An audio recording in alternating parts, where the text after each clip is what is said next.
Bagian 1, dampak pada populasi. Pertumbuhan melalui nilai-nilai Islam. Islam memiliki ajaran yang sangat mendukung pertumbuhan populasi yang berpotensi menjadi solusi untuk masalah demografi Jepang. Pernikahan dan keturunan. Islam menekankan pentingnya pernikahan dan mendorong umatnya untuk memiliki keturunan. Ajaran ini bisa meningkatkan angka pernikahan dan kelahiran di Jepang, yang saat ini termasuk salah satu yang terendah di dunia. Larangan bunuh diri. Jepang memiliki tingkat bunuh diri yang tinggi akibat tekanan sosial dan budaya kerja yang berat. Dalam Islam, bunuh diri secara tegas dilarang dan dianggap dosa besar.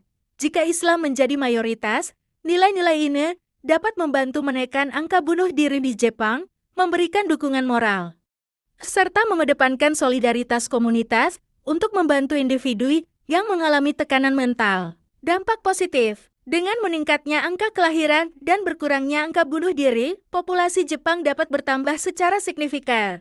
Hal ini membantu mengatasi masalah populasi yang menua dan kekurangan tenaga kerja. Bagian 2, larangan dalam Islam yang mengubah budaya Jepang. A. Konsumsi dan penjualan minuman keras. Kondisi saat ini, minuman keras seperti sake dan bir adalah bagian dari budaya sosial Jepang. Dampak jika Islam mayoritas. Penjualan dan konsumsi alkohol kemungkinan akan dilarang secara bertahap. Budaya minum bersama akan digantikan dengan kegiatan Islami, seperti pengajian atau makan malam tanpa alkohol. Industri minuman keras akan digantikan oleh industri minuman halal. B.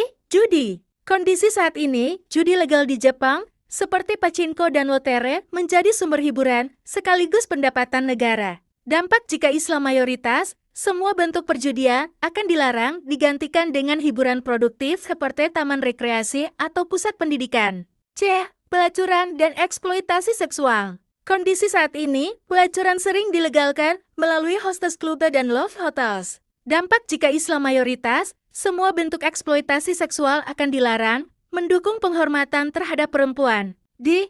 Aborsi yang tidak diperlukan. Kondisi saat ini, Jepang memperbolehkan aborsi dengan alasan tertentu. Pandangan Islam, aborsi tanpa alasan syar'i akan dilarang, sehingga meningkatkan angka kelahiran. Bagian 3, transformasi budaya dan tradisi. Islam sebagai agama mayoritas akan mengubah beberapa budaya dan tradisi Jepang. Tradisi Valentine dan White Day. Tradisi romantis ini mungkin digantikan oleh perayaan keluarga yang sesuai dengan nilai-nilai Islam. Kebiasaan berkencan. Konsep berkencan akan digantikan oleh ta'aruf proses perkenalan untuk tujuan pernikahan.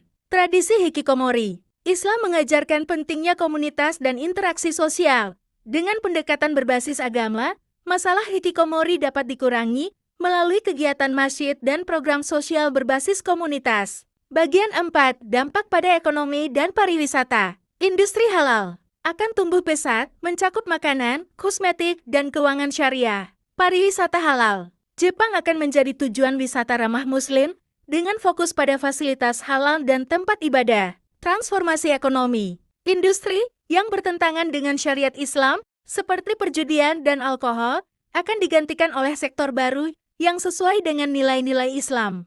Bagian 5, dampak sosial. Solidaritas komunitas. Islam menekankan pentingnya saling membantu sehingga menciptakan masyarakat yang lebih peduli terhadap kesejahteraan bersama. Peningkatan kesejahteraan sosial. Sistem zakat dan wakaf dapat membantu mengurangi kemiskinan dan meningkatkan kesejahteraan masyarakat. Kesimpulan, jika Islam menjadi mayoritas di Jepang, transformasi besar akan terjadi dalam populasi, budaya, tradisi, ekonomi, dan hubungan sosial.